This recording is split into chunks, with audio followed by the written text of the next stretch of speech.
Olá pessoal, tudo bem? Sejam bem-vindos a mais uma aula de Python. Continuamos aqui com funções integradas, vamos dar uma olhadinha hoje na função sorted. Não confundir com a função sort, né? Ou seja, com o método sort. Vocês se lembram, né? Nós vimos o método sort e ele basicamente altera, né, os elementos de uma lista. Então, se eu tenho lá uma lista e aplico o método sort, a nova lista, ou seja, aquela mesma lista, ela vai ter então os elementos modificados. E se vocês se lembram, né, um dos princípios da programação funcional é a imutabilidade. Ou seja, esse método não seria muito bem visto, ou seja, muito interessante de aplicarmos a uma lista de elementos, né?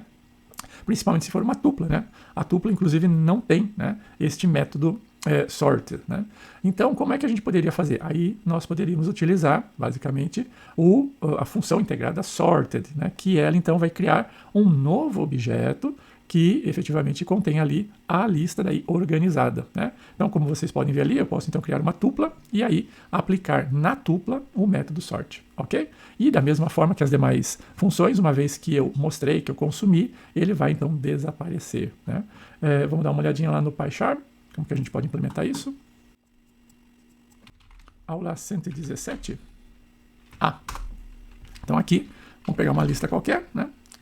Lista não, né? Vamos pegar uma tupla, né?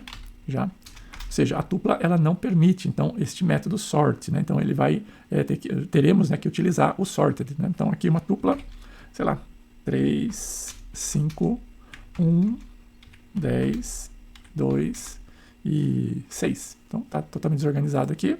Então se a gente olhar aqui, olha só, tupla ponto, ele não tem aqui, ó, eu coloco o S aqui, ó, sorted, sort, né, sort, ele não tem esse método, certo? Então não podemos utilizá-lo como a gente utilizaria numa lista, né? Então aqui neste caso, a gente vai então utilizar o método sorted, né, ó, sorted, e a gente passa aqui então a tupla, ok? Ele vai retornar um objeto e aí a gente pode então, basicamente, fazer a impressão aqui do sorted tupla. Vamos ver o que acontece. Salvar, executar e está aqui, né, uma lista. Então o método sorted ele retorna uma lista, né, mesmo que o objeto seja qualquer interável, aí, desde um dicionário, um set, alguma coisa, né, seja qualquer que seja, ele sempre vai retornar uma lista, tá ok? E aí, uma vez que você consuma isso, né, ela vai desaparecer, ela vai ficar vazia. Ok, pessoal? Tem um detalhe a mais aqui, que eu também posso fazer na ordem inversa, né? Por exemplo, eu poderia ali, ao invés de ter os números crescentes, ter os números decrescentes. Vamos lá? Vamos dar uma olhadinha nele. Então aqui, né, sorted, eu passo o elemento, e aqui, ó, reversed, né, reversed, e aqui se eu passar true, né, como parâmetro, então é um parâmetro nomeado, né, a gente tem que passar aqui. Se eu fizer isso, vamos ver agora como que ele faz, ó, de trás para frente, ou seja, a ordem foi então revertida, não do menor para o maior, mas sim do maior para o menor, ok? E a gente pode também aplicar a qualquer outra estrutura, como por exemplo um dicionário, né? Vamos dar uma olhadinha nisso. Por exemplo, aqui, né, se eu tentar fazer um sort de músicas, como está aparecendo aqui, vamos criar então primeiro este dicionário aqui, só um minutinho. Vamos aqui, salvar como, criar um novo, né, já.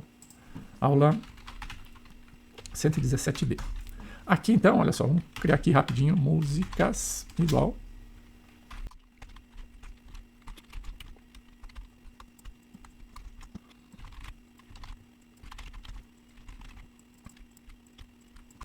Muito bem, tá aí então nossa lista, né, com os dicionários aqui, com o dicionário de músicas e a quantidade de vezes que cada uma dessas músicas tocaram aí, por exemplo, numa rádio, ok? Então aqui, né, vamos tentar fazer aqui a ordenação, né, ordenação da mais tocada. Vejam, eu falei para vocês que se a gente aplicasse aqui, olha só, por exemplo,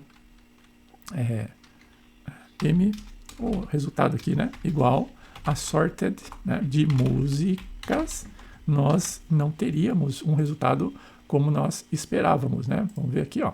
Ele aparece aqui basicamente, né, um tipo de erro aqui. Então, não é suportado entre instâncias dict e dict, né? Ou seja, da forma como efetivamente nós estamos passando aqui, ele não consegue fazer, né, efetivamente a ordenação. Nós temos que explicitamente falar o seguinte, olha, faz essa ordenação, só que, olha só, vamos fazer aqui, ó, sorted. Aí, explicitamente, a gente tem que falar o seguinte, ó, tem um parâmetro aqui chamado key, que nós vamos falar o seguinte, olha, utiliza como parâmetro o seguinte, uma função, vamos colocar aqui uma função lambda, né, que vai pegar o quê? A música, da onde? Da música, músicas, né? Música, a gente vai pegar uma a uma, né? Aí a gente vai pegar de cada uma o parâmetro aqui, ou seja, a chave tocou, a gente vai retornar então o valor de cada uma das músicas, né? Basicamente isso. Então as músicas vão ser passadas por essa função lambda, para cada uma das cada música das músicas, a gente vai então pegar o parâmetro tocou. Então a chave de ordenação vai ser cada uma das músicas, ou seja, a chave tocou, que vai então retornar o valor. Ele vai utilizar isso para efetivamente fazer a ordenação. E se nós deixarmos, ele vai começar da menor para maior, certo? Então aqui também a gente pode trabalhar com reverse, né? Reverse igual a true, né? Muito bem. Acredito que agora, né, o R aqui vai ter o correto. Então aqui a gente poderia simplesmente imprimir aqui, ó, print o sorted disso tudo. Vamos ver, vamos executar aqui e tá aqui. Ele organizou então, ó, primeiro, aí se eu te pego, tocou 45. O segundo foi Nuvem de Lágrimas, que tocou 23. O próximo, Papel Machê, que tocou 14. Para Sempre, que tocou 12. E o último aqui, Amigo, que tocou 4. Ou seja, ele fez a organização, a ordenação, exatamente pelo parâmetro que nós quisemos. Então é assim que nós também conseguimos, né, utilizando o método sorted, fazer uma adequação, né, tanto da chave quanto também da forma de ordenação do menor para o maior ou do maior para o menor.